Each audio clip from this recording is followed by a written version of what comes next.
We can wait for him to. Okay, welcome everybody to the January 8th, 2026 Commission on Ethics meeting. I'd like to call the meeting to order and welcome Commissioner Romano. Commissioner Vera Garcia, would you lead us in the pledge? Yes. I pledge allegiance to the flag of the United States of America and to the republic for which it stands, one nation, under God, indivisible, with liberty and justice for all. Okay. Madam Clerk, could you call the roll? Vice Chair Cruz, Here. Chair Crydell, Commissioner Kugler, Here. Commissioner Romano, Here. Commissioner Vara Garcia. Present. Thank you. Thank you. Does any member of the commission have any introductory remarks? No. Okay, thank you. The minutes from the December 4th, 2025 meeting are in your packet. Could I have a motion to approve? Motion to approve the minutes from December 4th. Motion by Commissioner Vara Garcia, second by Commissioner Romano. Okay, all those in favor? Aye. Aye, thank you.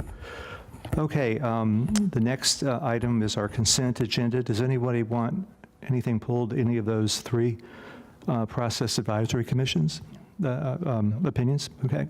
Can I have a motion for approval of the consent agenda? Motion to approve the consent agenda. Second. Motion by Commissioner Kugler, second by Commissioner Vara Garcia. All those in favor? Aye. Aye.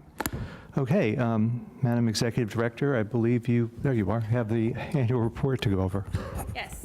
Good afternoon. I am pleased to present the 2025 Palm Beach County Commission on Ethics Annual Report as we celebrate 15 years of fostering integrity in public service here in Palm Beach County. And today, I'm just going to give you a brief overview of our work from the past year, highlighting a few key accomplishments to give you a good sense of what's inside the report and the impact that we've made. So to start, I want to briefly show you what the annual report includes. Inside, you'll find an executive summary, background information about the Commission on Ethics, including our mission and who we are, highlights from our strategic plan and the ongoing results from our satisfaction surveys, as well as a snapshot of our achievements from 2025 and a look back at what we've accomplished over the last 15 years. This year's report really tells both our year in review story and our long-term impact. And to begin every presentation, I always like to remind everybody of what our mission is. And our mission continues to be fostering integrity in public service, promoting the public's trust and confidence in that service, and preventing conflicts of interest between private interests and public duties. And we accomplish this mission through our education and community outreach, and by providing clear and timely advice and information to public officials, employees, and members of the public. And our core values remain honesty, integrity, and character. All right, so one of the ways we measure the effectiveness of our programming is through our customer satisfaction surveys. And in 2025, we had 600 surveys that were completed, and these are voluntary and they're filled out at the end of our in-person ethics trainings. The surveys have 5 rating questions and 1 open question for feedback. And the results this year remained strong and consistent with prior years. One notable increase was a 4% increase in the number of individuals who said they had previously heard about the Commission on Ethics and its mission. And that tells us that our outreach is working, and that increased awareness is thanks to the dedication and efforts of our staff. And I'd like to say that Liz Martin continues to lead our outreach initiatives. Rhonda Geiger is well known for her engaging and highly respected and requested in-person trainings. And Gina Levesque regularly represents the Commission at municipal meetings and outreach events and is usually the first point of contact for anyone that contacts our office. So their work helps to ensure ethics isn't just a rule book that's to be followed, it's a continuing conversation to be had. All right, in 2025, staff accomplished a great deal on the education and outreach front. We conducted 20 outreach events for community groups and organizations, designed the 15th anniversary PalmTran bus wrap to reach a wider audience countywide and promote ethical excellence in Palm Beach County, and it is still on the roads today. I think it's going to be ending soon, but I did see it last week actually on the way home from work, so I was very excited to see that. And I'd like to thank Janessa from Palmtran and their graphic designer, as well as Chief Deputy County Administrator Todd Von Laren for making the bus wrap possible. Last year, we also partnered with TV Channel 20 to create the COE's special edition program that featured the commissioners and focused on the importance of ethics in local government. And again, you'll be happy to know that it's still airing if you haven't seen it on Channel 20 yet. I saw it last week in the lobby playing. We also revised and distributed the Pocket Guide to Ethics booklet, which provides a clear, plain language guidance to officials, employees, and community members. We published 3 newsletters that highlighted the Commission's educational resources and initiatives, and received over 31,000 page views to our website, which continues to be a key educational resource. Another major part of our work is providing guidance before problems arise. And in 2025, the Commission issued 11 new advisory opinions, which were completed efficiently with an average turnaround time of just 6 days. We conducted 46 in-person ethics training sessions to public officials and employees, which equipped them with practical tools to apply the Code of Ethics in real-world situations. And we handled 48 additional requests for guidance by referring them to existing advisory opinions. And this proactive educational approach helps public officials and employees make informed ethical decisions. And as you can see from this chart, in 2025, the topics we addressed in our advisory opinions remained relatively consistent as with past years. And once again, the most common questions involved misuse of office and voting conflicts. On the enforcement side, staff completed 55 pre-inquiry reviews.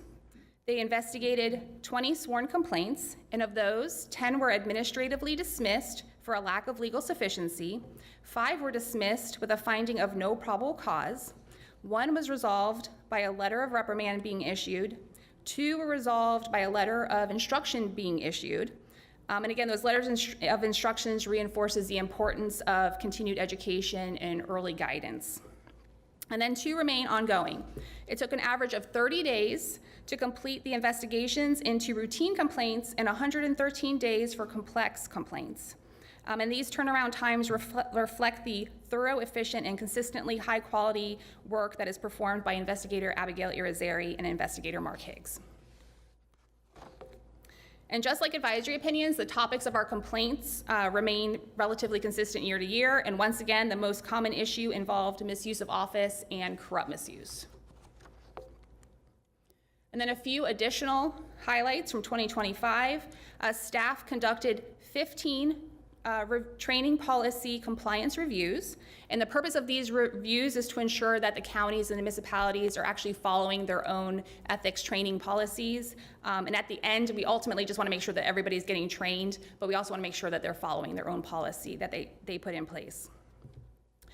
We reviewed over 1,000 gift disclosure forms that were submitted by public officials and employees.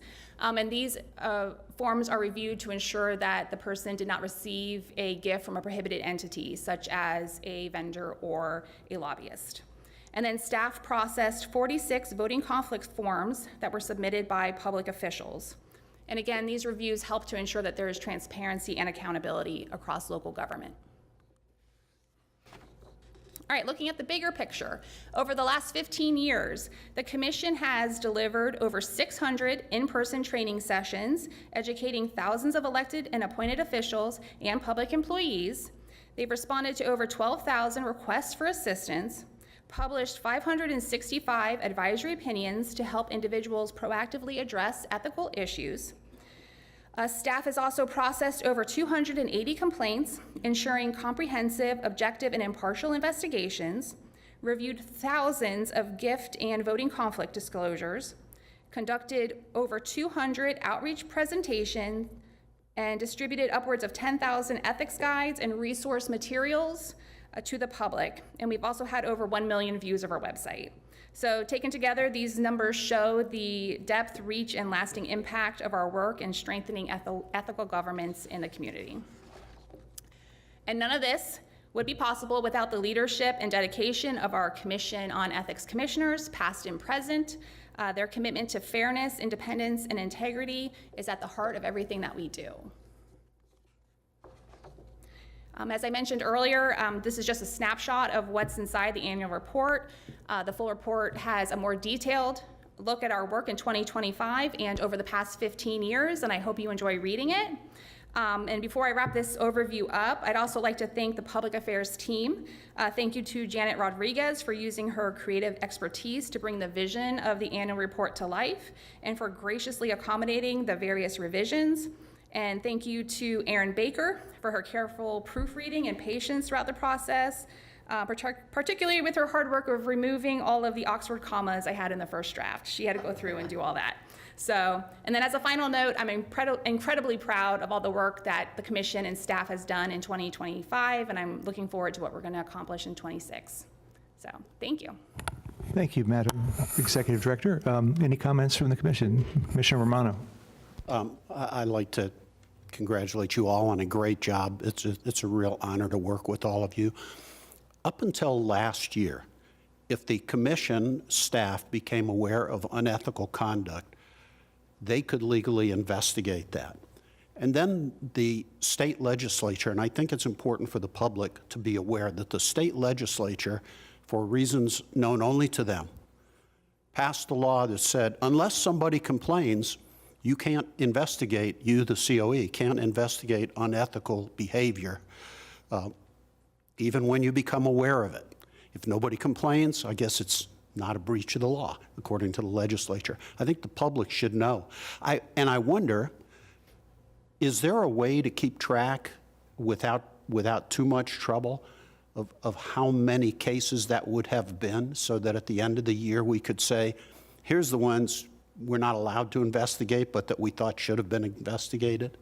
We can do that because the pre-inquiry reviews is any information that we receive that is not a sworn complaint, and then we'll look to see if we even have jurisdiction over it.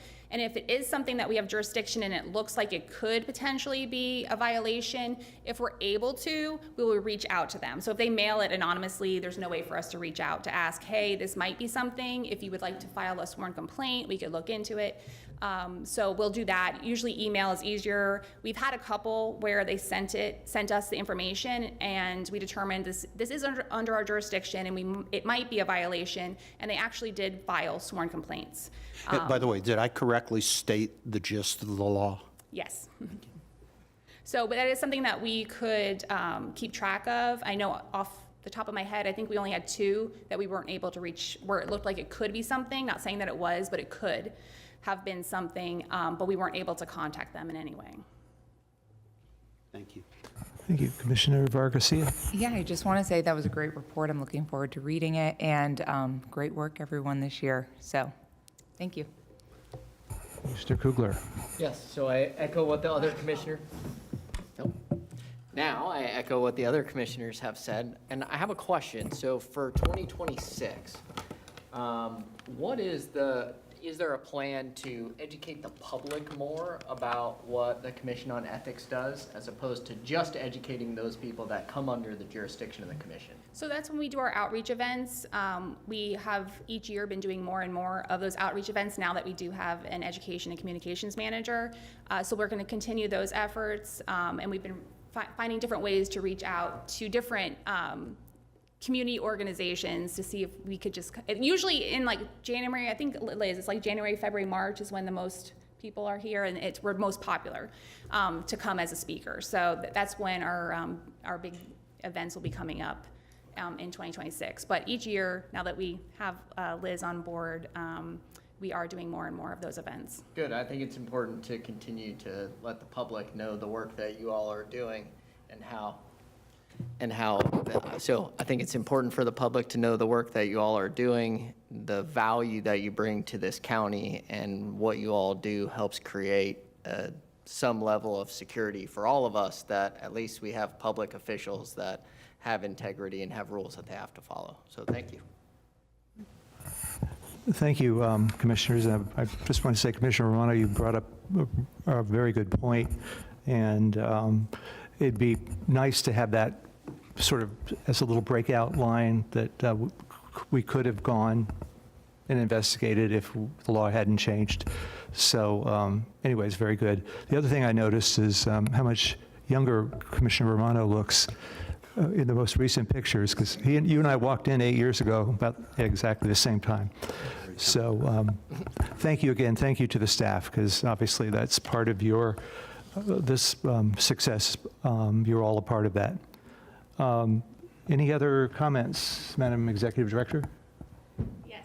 Okay.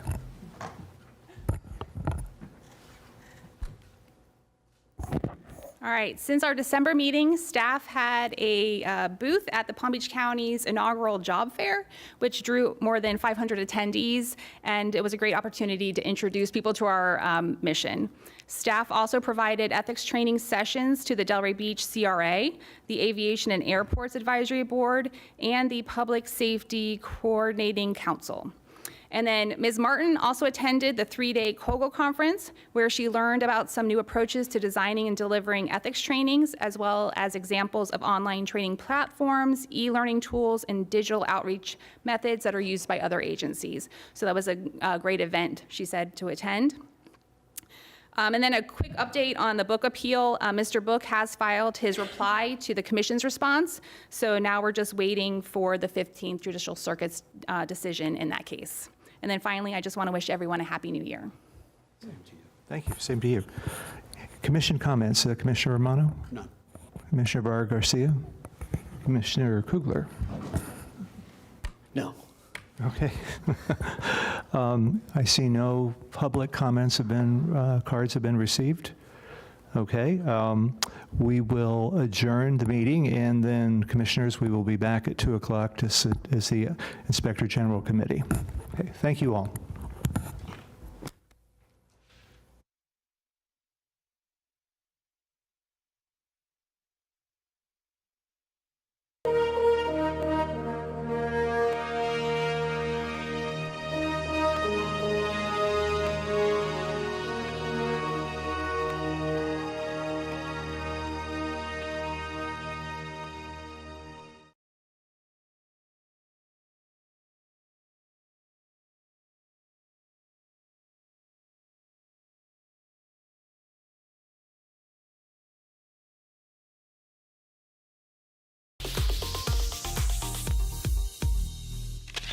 Today in Palm Beach County, the College Football Playoff National Championship Trophy has made a stop right here at the Palm Beach County Government Center.